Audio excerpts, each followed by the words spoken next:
గంగా జమున తెహజీబ్ అనే ఈ స్వయం ప్రకటిత మేధావులు ఎందుకు నోరు మూసుకున్నారు? ఇప్పుడు ఇంకా రెచ్చగొడుతున్నారు ఎందుకు? బ్రిటిష్ వాళ్ళ మీద పోరాటం లాంటిదంట, మార్వాడోళ్ళ మీద పోరాటం.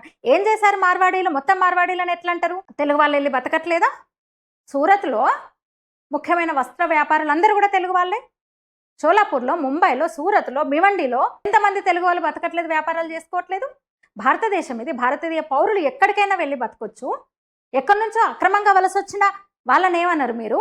వాళ్ళ బాహుమూలాలు బాగుంటాయి, మీకు చక్కెర వేసుకొని నాకుతారు, తేనె స్ప్రే చేసుకొని నాకుతారు మీరు. వాడు భారతీయుడు పొట్టకూటి కోసం బిజినెస్ చేసుకొని ఇక్కడికి వచ్చిండు, వాడిని మీరు గోబ్యాక్ అంటారు ఎందుకు? ఇద్దరు వ్యక్తుల మధ్య చిన్న గొడవను తీసుకొని మీరు ఒక సమాజ సమస్యగా మీరు చిత్రీకరించే ప్రయత్నం చేస్తున్నారు. మీకు గుర్తుండలేదని నేను అన్నాను. నేను కంచ ఎలయ్య షెఫర్డ్ అనేవాడు మేధావిగా చెలామణయ్యే, తెలంగాణ సమాజంలో మేధావిగా చెలామణయ్యే కంచ ఎలయ్య షెఫర్డ్ అనేవాడు ఢిల్లీ వెళ్ళి అక్కడ కాంగ్రెస్ పార్టీ కేంద్ర పెద్దలను కలిసిండో, రాహుల్ గాంధీ మిలీనియంకే గొప్ప లీడర్ అన్నాడో, రాహుల్ గాంధీ అసలైన బీసీ అన్నాడో. నేను ఆ రోజే చెప్పిన, నేను ఏదో జరుగుతోంది. టూల్ కిట్ గ్యాంగ్ ఆ 2-3 రోజులకే టూల్ కిట్ గ్యాంగ్ కదలికలు మొదలైనవి.